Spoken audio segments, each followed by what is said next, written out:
Para finalizar, então, aquele exemplo que a gente estava dando na aula passada, referente ao filho que estaria na guarda de um só dos responsáveis, por exemplo, a mãe, que tinha a guarda, detinha a guarda unilateral desse filho, se o pai poderia alegar isso para ser excluído de responsabilizar um dano causado por esse filho menor de idade, que seria inimputável, tá? E a gente verificou que não, tá?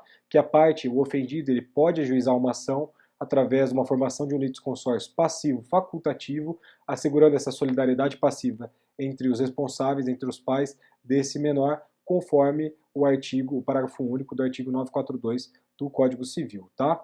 Então, só para a gente finalizar esse exemplo, se a mãe efetivamente detivesse esse poder de direção sobre o filho, poderia o pai ajuizar uma ação de regresso em face dessa ex-esposa, tá?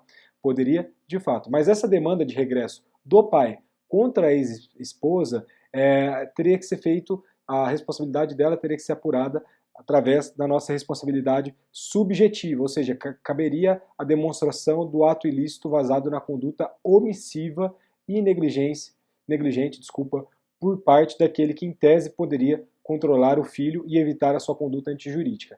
Esse é o teor do enunciado 449 do Conselho da Justiça Federal, tá?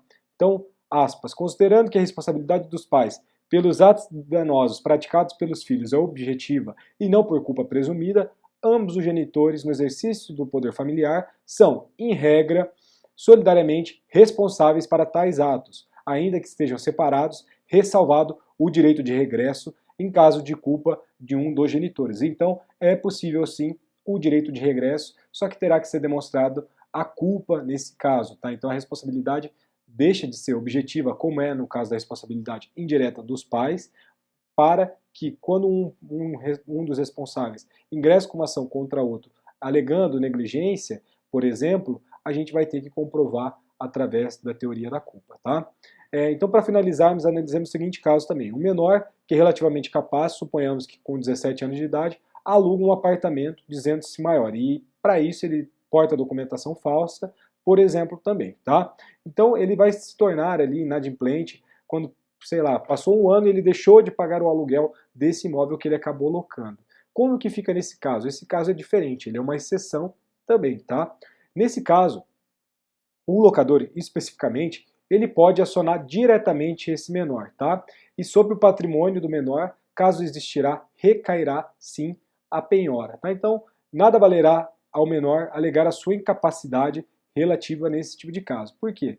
Porque a suposta anulabilidade do contrato, que está preconizada no artigo 180, é peremptório descrever que o menor de idade, entre 16 e 18 anos, não pode, para eximir-se de uma obrigação, invocar a sua idade se dolosamente a ocultou quando inquirido pela outra parte ou se no ato de obrigar-se declarou-se maior. Então, aqui a gente tem uma dessa exceção, que busca essa exceção, que é o artigo 180 da teoria geral, da parte geral do nosso Código Civil, tá? Da parte da anulação de um eventual negócio jurídico causado por um menor que adotou uma postura dolosa, ou seja, falsificou documento ou se declarou maior de idade e se tornou inadimplente. A parte pode, aí a parte que sofreu esse prejuízo, ajuizar uma ação contra ele diretamente.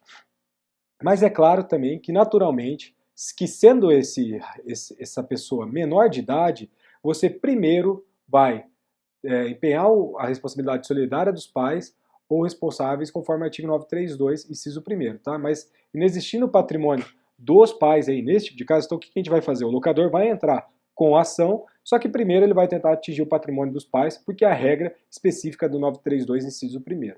Verificou que de fato não há bens, aí sim você também pode atingir o patrimônio do menor, tá? Isso é uma decorrência natural desse tipo de relação.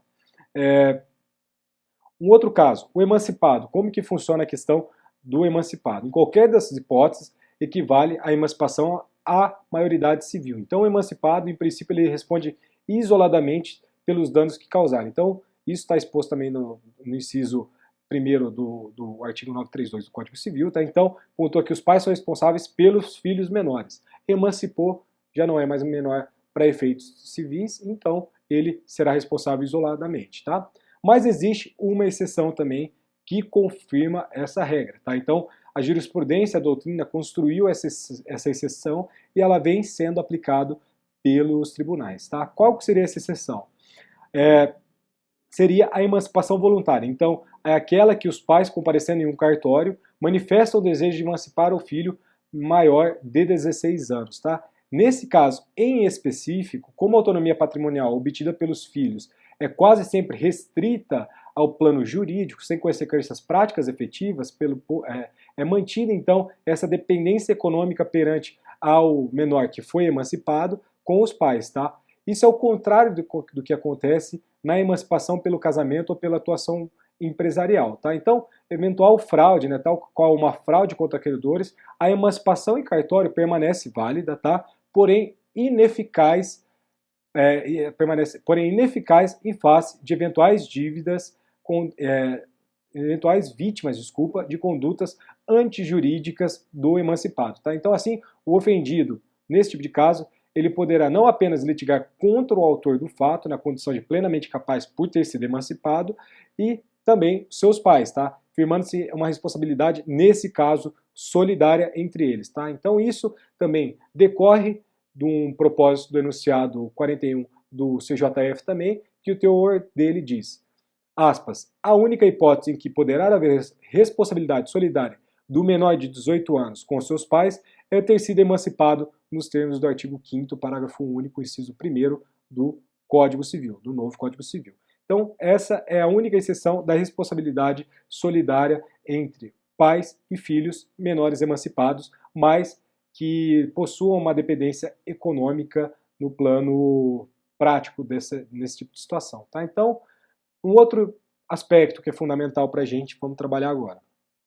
Seja o autor do fato o menor ou uma pessoa deficiência, quando o pai, tutor, curador efetiva o pagamento dessa condenação por danos patrimoniais e ou morais, poderá esse pai, esse responsável, obter direito de regresso contra os filhos tutelados e curatelados? Então, o que a gente está falando aqui? A parte dispôs do seu patrimônio para pagar uma eventual indenização. Esse pai pode entrar com uma ação de regresso contra o filho? E aí aparece para a gente o artigo 934 do Código Civil, que diz que aquele que ressarcir o dano causado por outrem, pode reaver o que houver pago daquele por quem pagou, salvo se o causador do dano for descendente seu, absoluta ou relativamente incapaz. Então extrai-se aqui uma objeção ao regresso nas relações entre pais e filhos, tá? Com um objetivo claro, qual seja, evitar conflitos familiares. Só que o nosso legislador ele vedou o ingresso dos pais no patrimônio do filho que praticou esse fato ilícito, mesmo que o pagamento da condenação acarrete prejuízo imediatos, né, a seus irmãos, eventualmente privados de um melhor nível de vida. Então, tipo, você tem um filho, o filho cometeu um ato ilícito, você, pai, tem que responder, vai indenizar a vítima. Então, vamos supor que você foi condenado a 200 mil reais, você vai ter que pagar esses 200 mil reais, e você imagina como que poderia ser a construção, a criação dos demais filhos, caso esses 200 mil reais estivessem disponíveis. Tá? Então, verificando isso, o nosso legislador, tentando amortecer essas consequências desse artigo 934, ele traz para a gente o artigo 2010 do Código Civil, que diz que, aspas, não virão, a colação os gastos ordinários do ascendente com o descendente, enquanto menor, na sua educação, estudos, sustentos, vestuário, tratamento nas enfermidades, enxoval, assim como as despesas de casamento ou as feitas no interesse de sua defesa em processo crime. Isso é muito interessante. E por quê? Aqui a gente traz aquela expressão popular, a vingança tarda, mas não falha. Então, quando da morte do responsável, do pai, nesse tipo de caso, aqueles valores pagos pelo falecido serão imputados como adiantamento da legítima em processo civil, o que não se aplica no processo criminal, tá? No processo crime é uma outra regra, só que aqui há o adiantamento da legítima. Então, essa reparação ela é deduzida da cota parte do herdeiro beneficiado. Então, se esse herdeiro, suponhamos nesse caso, 200 mil reais, e tiver um patrimônio ali como herança, uma sucessão de 200 mil reais, essa vai ser vista como um adiantamento da legítima e ele nada pode reclamar para efeitos sucessórios. Tá? Só que agora a gente vai trabalhar sobre a outra incapacidade, que é a incapacidade trazida aí pelos relativamente incapazes, né? Por exemplo, as pessoas curateladas né, que veio aí com a Lei 13.146 de 2015. Nesse caso, quando o desembolso é efetuado por tutores e curadores em razão das condutas danosas praticadas por tutelados e curatelados, caberá o direito de regresso, tá? A razão disso é porque essas pessoas, esses responsáveis, eles exercem um munus de nítido caráter assistencial, tá?